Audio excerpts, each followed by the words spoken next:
মানুষের যে নতুন চিন্তা ভাবনার যে একটা উন্মেষ হয়েছিল, আকাঙ্ক্ষা ছিল, তীব্র আকাঙ্ক্ষা ছিল, সেই আকাঙ্ক্ষার সাথে তাল মিলিয়ে আপনি মানুষকে আপনি দিশা দিতে পারেন নাই, বরঞ্চ মানুষকে বেদিশা করে ফেলছেন। এই বেদিশা করে ফেলার কারণে আপনার মুখে এখন আর শোভা পায় না এই ব্যান্ড নামে একটা কিছু করা। আপনি ব্যান্ড ব্যান্ড তখন সমস্ত কিছু মানুষের মধ্যে হতাশা চলে আসছে। হতাশার ফলে মানুষ ভাবলো যে এটা তো বিপ্লব, এটা হচ্ছে একটা রেজিম চেঞ্জ, মানে এতদিন তারা খাইছে এবার আমরা খাবো। আপনি দেখেন প্রত্যেকটা জায়গাতে এরকম একটা আবহাওয়া তৈরি হয়েছে।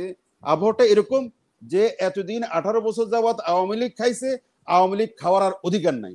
আওয়ামী লীগ খাইছে আর ছিটেফোঁটা কিছু খাইছে জাতীয় পার্টি। মানে 24-এর গণ অভ্যুত্থানের যে মহত্ব, ওইটা কথা মুখে আনবেন না।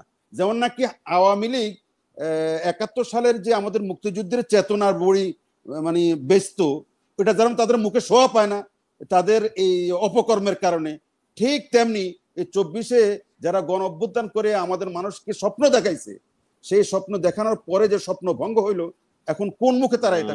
প্রথম কথা হচ্ছে যে রংপুরের মেয়র মুস্তাফিজুর রহমান মুস্তফা, উনি উনি যে কথাটা বলেছেন সেটা আমিও দেখেছি, একটা মিডিয়াতে, ফেসবুকে দেখেছি। তো এরপরে আমি যতটুকু খোঁজ খবর নিয়েছি, এখন উনি আমাদের দলের একজন রংপুরের মেয়র ছিলেন এবং দলের কো চেয়ারম্যান, অবশ্যই গুরুত্বপূর্ণ নেতা, ভেটারান নেতা, প্রবীণ নেতা, খুব ডাকসাইটে নেতা এবং পোড় খাওয়া নেতা। তো উনি যে কথাটা বলেছেন, আমি যতটুকু আমার নলেজে আমি জানি যতটুকু, এটা সম্পূর্ণ ওনার ব্যক্তিগত মতামত।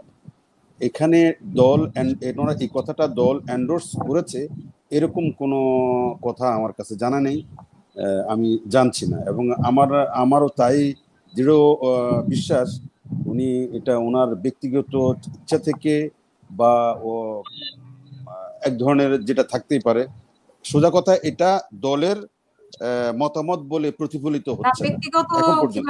মনোনয়ন যদি দিয়ে থাকে তাহলে ব্যক্তিগত কেমনে হবে? মানে মনোনয়ন তো মানে একটি দলের সিদ্ধান্ত। আপনি দলের একজন কো চেয়ারম্যান, যেহেতু উনি নিশ্চয়ই দলের সিদ্ধান্ত ছাড়া কথা বলেনি। না না না, আলোচনা চলছিল আপনারা আওয়ামী লীগকে উনি এরকমটাই মিন করেছেন যে ক্লিন ইমেজের লোকদেরকে আমরা মনোনয়ন দেব, যেহেতু দলের কো চেয়ারম্যান উনি এটা বলতে পারেন ব্যক্তিগত মত, কিন্তু সেটা দল এন্ডোর্স করে না। আপনাকে আমি এতটুকু বলতে পারি, দলের মতামত কি এটা এই মুহূর্তে জানার কোনো উপায় নেই। এটা আমাদের দলীয় একটা কালেকটিভ সিদ্ধান্ত, এরকম নয় যে আমরা আওয়ামী লীগের ক্লিন ইমেজের লোকদেরকে মনোনয়ন এখন পর্যন্ত সোফার। সুতরাং ভবিষ্যতে কি হবে আমি জানি না, তবে কথাটা আপনি উঠাইছেন যেহেতু এই নিয়েই তো গত কয়েকদিন খুবই সরব এবং এটা খুবই talk of the town, talk of the মানে পলিটিক্স, আলোচিত হিট একটা আলোচনার ঘটনা যে আওয়ামী লীগের মানে পুনর্বাসন হবে জাতীয় পার্টির মধ্য দিয়ে, এই কথাটা ব্যাপক আলোচনা হচ্ছে এবং এটা খুব জনগণ এটা খুব আগ্রহ নিয়ে দেখছে শুনছে। তারপর জাতীয় পার্টির অফিস ঘেরাও, তারপর জাতীয় পার্টি ব্যান্ড করা, এইসব বিষয় নিয়ে তো যেহেতু গত কয়েকদিন আলোচনা হচ্ছে, সুতরাং এই সময়ে মুস্তাফিজ এই কথাটা বলা এটা খুব চমৎকার লুফে নিয়েছে আপনারা সহ সবাই। ব্যাপারটা এটাই হচ্ছে, কিন্তু আপনাকে এটা বুঝতেই হবে যে এই কথাটা যতই মুখরোচক, জনপ্রিয় বা পপুলার হোক না কেন, কিন্তু এই ব্যাপারটা আমাদের জাতীয় পার্টির দলীয় এন্ডোর্সমেন্টের মধ্যে পড়ে না এখন পর্যন্ত। এখন সামনে কি হবে সেটা আমি আমি আমি আমি জানি না। এই হলো গিয়ে এটার উত্তর। বাট আপনারা তো আওয়ামী লীগের সাথে ছিলেন, মানে আপনারা এই যে মানে ফ্রেন্ডস এন্ড ফ্যামিলির মতো ছিলেন আর কি আওয়ামী লীগের সাথে। বিরোধী দল হইলেও আছেন, সরকারি দল হইলেও আছেন, এভাবে আমরা আপনাকে কয়েক বছরই দেখেছি আওয়ামী লীগের সাথে মিলেমিশে থাকতে। তো সেই আওয়ামী লীগ আপনারা কি ভুলে যেতে পেরেছেন? আওয়ামী লীগ তো আপনাদের ঘাড়ে চড়ে আসতে চায়, এটা আমরা কয়েকদিন থেকেই শুনতে পাচ্ছি, যার জন্য আপনাদের অফিসের উপর যে আক্রোশ। এবং আওয়ামী লীগের যখন ছিল, আওয়ামী লীগের সংসদে আপনারা ছিলেন, তো সেই সংসদের সবারই তো মানে দায়ভার আসে আওয়ামী লীগ যেগুলো করেছে, তো সেই দায়ভার কি আপনারা এড়াতে পারেন? সেই হিসেবে আপনাদের কিন্তু নিষেধাজ্ঞার দাবি তুলেছে 22টি বা 23টি দল। আপা, আমি একটা কথা আপনাকে বলি, আমি জানি আপনার কি কথা সাউন্ডটা খুব বলতে। আস্তে গেল একটু হ্যাঁ, মাইক্রোফোনটা যদি কাছে আমি নিয়ে বলেন। আমি একটু ইতিহাসের পিছনে চলে যাইতে আপনার কথা মনে পড়লো আমার। সম্ভবত এটা 79 সালে 79 বাংলাদেশে একটা নির্বাচন হয়েছিল, পার্লামেন্ট নির্বাচন। সেই নির্বাচনে আইডিএল নামে একটা দল নির্বাচনে অংশগ্রহণ করেছে। IDL, Islamic Democratic League. সেটাতে কারা ছিল?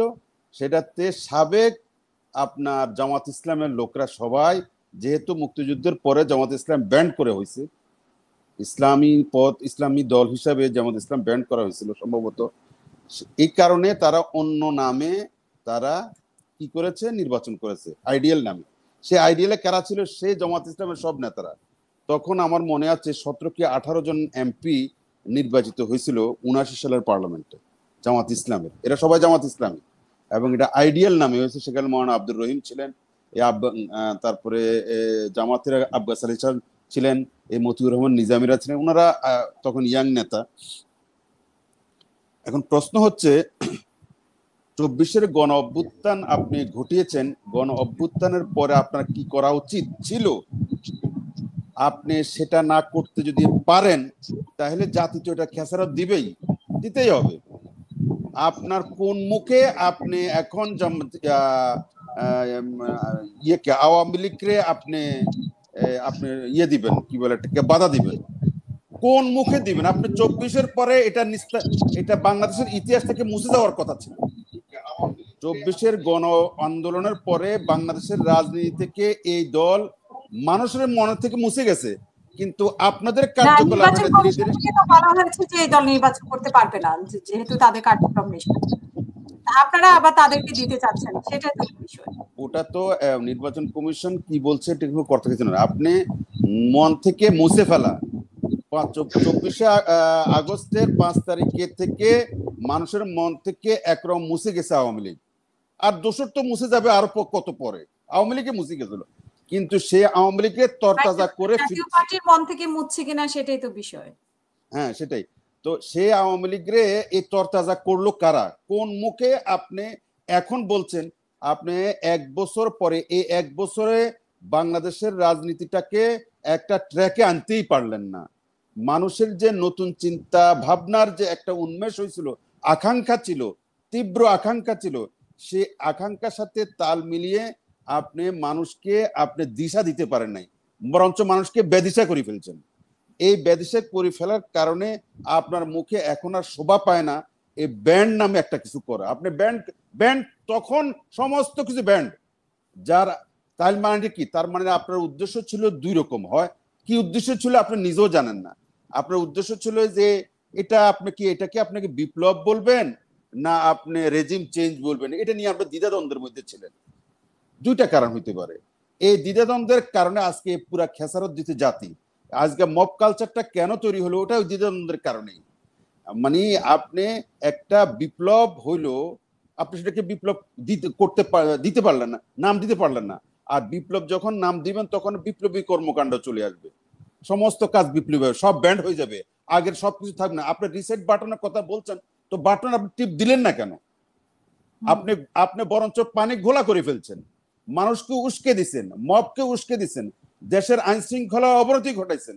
আপনি মানুষকে আরো বেশি পূর্বাবস্থায় ফিরে যাইতে আরো বেশি উৎসাহী করছেন। মানুষ আগের চাইতে অর্থনৈতিক অবস্থা আরো তলায় গেছে, মানুষ বাজার নিয়ন্ত্রণ করতে পারেন না, আইন শৃঙ্খলা রক্ষা করতে পারে না, করার কারণে মানুষের মধ্যে হতাশা চলে আসছে। হতাশার ফলে মানুষ ভাবলো যে এটা তো বিপ্লব, এটা হচ্ছে একটা রেজিম চেঞ্জ। মানে এতদিন তারা খাইছে, এবার আমরা খাবো। আপনি দেখেন প্রত্যেকটা জায়গাতে এরকম একটা আবহ তৈরি হয়েছে। আবহটা এরকম যে এতদিন 18 বছর যাবৎ আওয়ামী লীগ খাইছে, আওয়ামী লীগ খাওয়ার আর অধিকার নাই। আওয়ামী লীগ খাইছে আর ছিটেফোঁটা কিছু খাইছে জাতীয় পার্টি। সুতরাং এই 2 গ্রুপ আর খাইতে পারবে না, এই 2 গ্রুপ আর থাকতে পারবে না, এই 2 গ্রুপ আর রাজনীতিতে সরব থাকতে পারবে না, তাদেরকে ব্যান্ড করো। ওকে ফাইন, তো ব্যান্ড করলেন না, আপনি এখন পর্যন্ত করলেন না। ব্যান্ড না করে আপনি তো একটা দিশা দিবেন জাতিকে যে তারা এই কাজগুলো করছে, তাদেরকে ব্যান্ড, তারা এই জাতি, তারা আর কোনো জায়গাতে নাই। আপনি কোনো জায়গাতে তাদেরকে ইন্ট্যাক্ট রেখে, আপনি ফ্যাসিবাদকে ইন্ট্যাক্ট রেখে আপনি কি করে মানুষ কয়টারে আপনি ইয়ে করে দিলেন, আপনি ব্যান্ড করতেছেন। ফ্যাসিবাদ কি ইনট্যাক্ট? এই যে যারা এখন বিপ্লবীরা হয়েছে, বিপ্লবীরা দেখে এখন নব্য ফ্যাসিবাদ, এরা ইনট্যাক্ট, এদের মননে মেজাজে ধ্যান এবং ধারণায় ফ্যাসিজম, এদের চিন্তা চেতনা মননে মানসিকতায় হলো গিয়ে আগের সরকারের সমস্ত চিন্তা ভাবনা। আগের সরকার মানে ল্যাভিশ জীবন যাপন করত, টাকা পাচার করত, মানুষের অধিকার হরণ করত, ঠিক এরাও তাই একই অবস্থা চলতেছে। এতে করে মানুষের মধ্যে একটা ধারণা তৈরি হয়েছে যে আগে তারা করছে, এখন আমরা করব। এখন সুতরাং এটা এটা বিপ্লব নয়, এটা একটা রেজিম চেঞ্জ বড় জোর বলতে পারেন। তো রেজিম চেঞ্জ হলে যা হবার তাই হয়েছে। আগে আগে আগে যারা ভোগ করবে তারা এখন ভোগ করবে না, এখন ভোগ করবে নতুন। তো সেটা হলে ঠিকই আছে, সেটা হলে কোনো, তাহলে এটা ওই মানে 24-এর গণ অভ্যুত্থানের যে মহত্ব, ওইটা কথা মুখে আনবেন না।